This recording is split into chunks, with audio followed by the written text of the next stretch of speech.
Bangladesh, Bangladesh, Bangladesh, Bangladesh cricket কিন্তু comeback করে ফেলছে। আমরা কিন্তু দেখতে পারছি ওয়ানডে ম্যাচ একেবারে এখানে কিন্তু প্রশংসা করতেই হয় তানভীর ইসলামের। যে তানভীর ইসলাম দিয়ে ভাই আমি সত্যি কথা একদম মন থেকে বলতেছি, যে তানভীর ইসলাম দিয়া আমি কোনোদিন ভাবি নাই যে এই তানভীর ইসলাম এত সুন্দর বল করবে। তো আমাকে এবং কি অনেক অনেক আমার মতন কন্টেন্ট ক্রিয়েটর কিংবা ইউটিউবার কিংবা সাধারণ জনগণ সবার কিন্তু তানভীর ইসলাম কিন্তু ভুল প্রমাণ কইরা সে কিন্তু একাই ধরতে মানে বলতে গেলে কিন্তু সে একাই গোটা বাংলাদেশের ম্যাচটাকে জিতাইছে আজকেরা।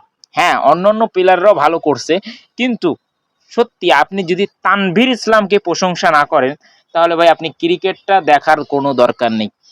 বাংলাদেশ ক্রিকেট ওয়ানডে ম্যাচে কামব্যাক করছে। এখন কিন্তু শ্রীলঙ্কা একটা ম্যাচ জিতছে, বাংলাদেশ একটা ম্যাচ জিতছে। এখন শুধুমাত্র আর একটা ম্যাচ জেতা বাকি বাংলাদেশের। তাহলেই কিন্তু ওয়ানডে সিরিজ বাংলাদেশ জিতে যাবে। মিরাজ ক্যাপ্টেন সে কিন্তু সফল হবে। মিরাজকে যে ক্যাপ্টেন বানানো হয়েছে সেই ক্যাপ্টেন্সিটা সফল হবে। এত এত সমালোচনার পরে যেহেতু ম্যাচটা জিতছে, এখনই আমরা কোনো আহামরি কিছু তাদের আর বলতে চাই না, বেশি প্রশংসাও করতে চাই না। কারণ কি, একটা মাত্র শ্রীলঙ্কা ম্যাচ জিতছে, একটা মাত্র মিরাজ ম্যাচ জিতছে, ঠিক আছে, বাংলাদেশ ম্যাচ জিতছে। তো এখনো একটা ম্যাচ বাকি আছে।